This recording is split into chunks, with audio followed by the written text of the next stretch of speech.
Сәлем қыздар. Бүгін біз гүлдің жапырақтары мен металлопластиковый трубадан қалай тұрғызып қоюды үйренеміз.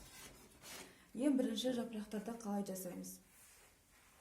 Мынау бізде фоамиран деген материал не екенін білесіздер, иә?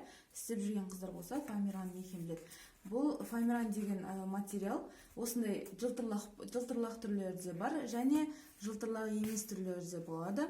Бұл фоамиран метрі 1000 теңге болады. Изолоннан қымбат жүреді. Ал мынау кәдімгі изолоннан жасалған жапырақ. Қазір мен сіздерге осындай жапырақты қалай жасау керектігін көрсетемін. Мынау жасыл цвет, ал мыналар хаки деген цвет. Бұл да жасыл, бірақ жасылдың хаки деген цветі. Бұдан жапырақтар өте әдемі болып шығады.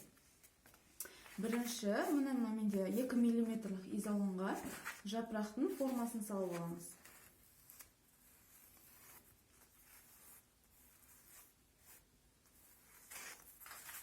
Өзіңізге қандай жапырақ ұнайды, сондай жапырақтың формасын салып қырқып аламыз.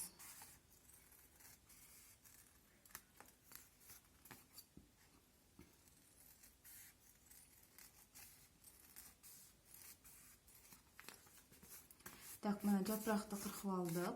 Енді бұл жапыраққа ұқсау үшін біз бұны жапырақтың формасына келтіреміз. Міне дәл осылай шет-шетінен қырқамыз.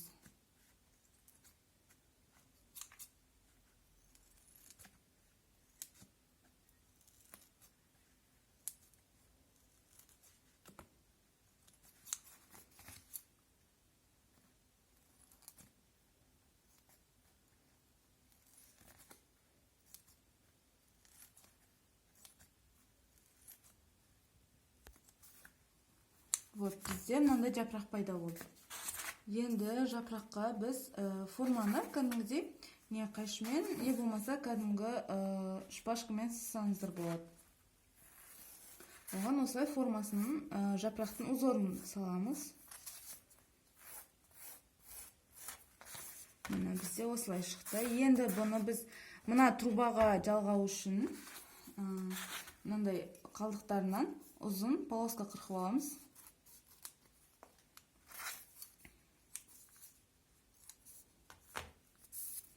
Міне осындай полосканы қырқып аламыз. Енді мынау жапырақтың осы бетін теріс қаратып, мына бетіне бізге мынандай сым керек болады, проволока керек болады. Мына проволока строительный магазиндерде, кез келген строительный магазиндерде сатылады.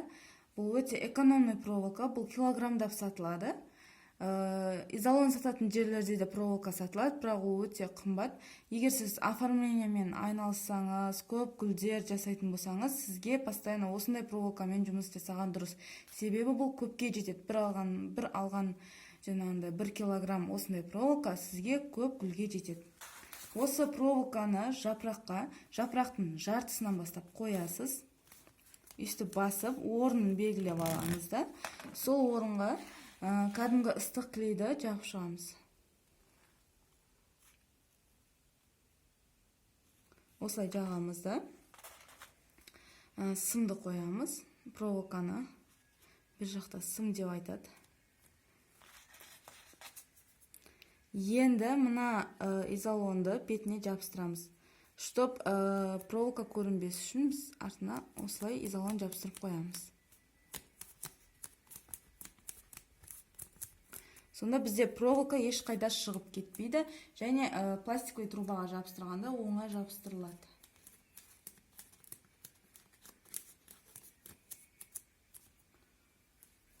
Міне, бізде жапырағымыз дайын. Так, енді біз бұны трубаға жабыстыру керек, Так, жапырақтар шетке ала тұрайық.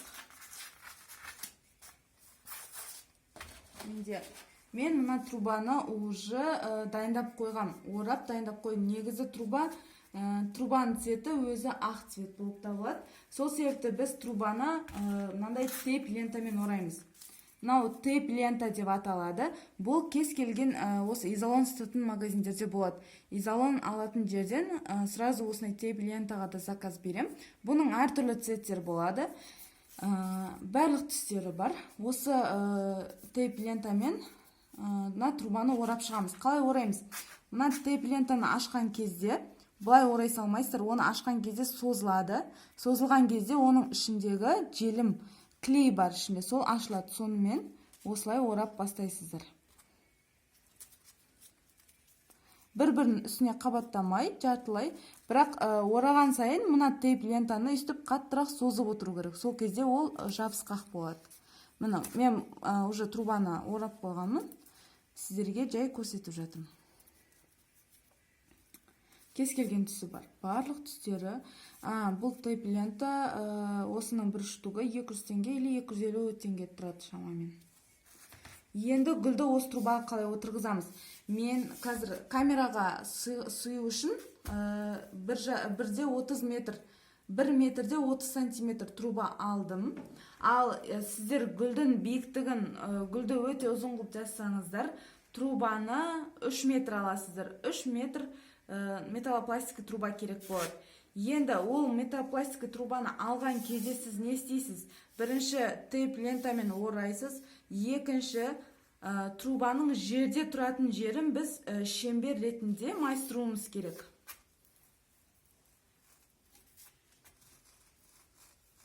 Бұл оңай майысады, қыз балдардың, әйел адамның күші жетеді. Міне астыңғы жағы осындай болады. Енді гүл тұрып тұру үшін үстіңгі жағын көтереміз.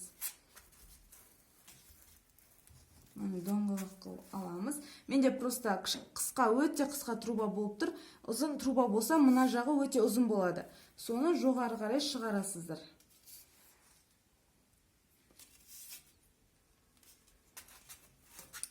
Мына осы жерде тұрады. Ал мына жағы ұзын болады. Егер сіздер 3 метр труба алатын болсаңыздар, өте ұзын болады. Сол кезде гүлдеріңіз биік болады. Гүлдерді 2 метрге дейін биіктікте жасауға болады.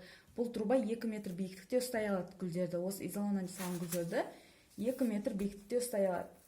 Мына осылай майыстырамыз. Кішкене күш керек әрине. Майыстырып қойдық. Енді осыған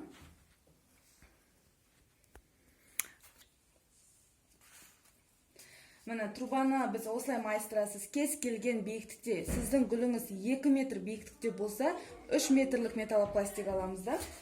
Міне майыстырып қойдық осылай. Енді мына гүлімізді жабыстырамыз. Сіздер гүл істеген кезде мынандай труба істейсіздер.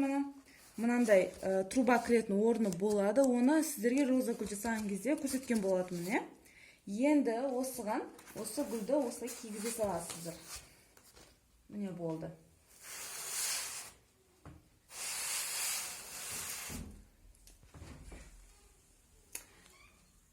Міне гүл дайын. Мен өте стол үстіне қоятын гүл жасадым. Настольный светильник дейді осындай. Настольный гүл жасадым. Енді жапырақты қалай жапсырамыз? Көп сұрақтар жапырақты қалай істейміз, қалай жапсырамыз деп. Міне осылай. Жапырақты арнайы сым жасадық. Сым бізге осы гүлді, осы жапырақты металлопластикке жабыстыру үшін. Гүлдің сызған формасы жағын трубаға қаратамыз да. И осы жерден тейп лентамен орап шығамыз. Міне гүлді жапырақты осылай жапсырамыз.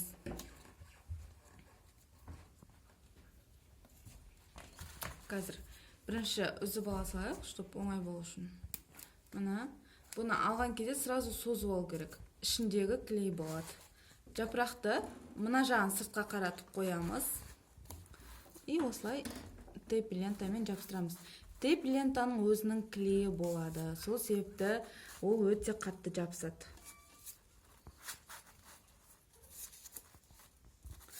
Негізі скотч пайдалансақ олама деп жатады. Бірақ скотч екені білініп тұрады. Ал тейп лента жасыл болғандықтан ол тура сол гүлдің сабағы сияқты болады цветі. Міне осы орайсыздар.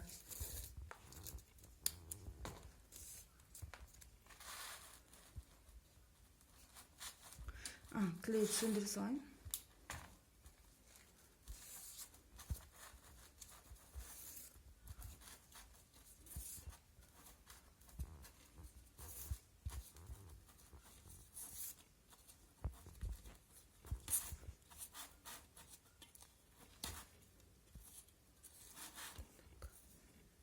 Мына бұл осылай болса, созған кезде ұзарады және ортасында клей пайда болады.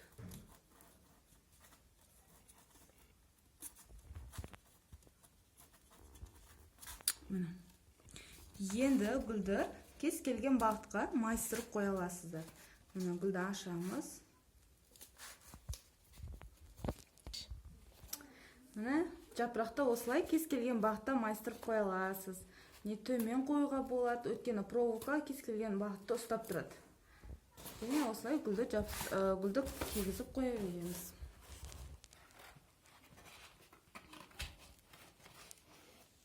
Көрдіңіздер ма? Неден де файмераннан да, мынау бізде файмераннан жасағанмын гүлді. Мына осылай сабағын жасау өте оңай. Роза гүлді мен қазір өте кішкентай қылып жасадым. Мынаның биіктігі 20 см. Ал сіздер осының биіктігін 3 метр қылсаңыздар болады. Металлопластиковый трубадан 3 метр сатып алсаңыз, гүліңіз өте биік болады. 3 метр сатып алған кезде де астыңғы жағын осындай шеңбер қылып майыстырасыз. Сол кезде гүліңіз тұрып ешқайда құламайды. Шеңберін дәл осындай қылсаңыз болады.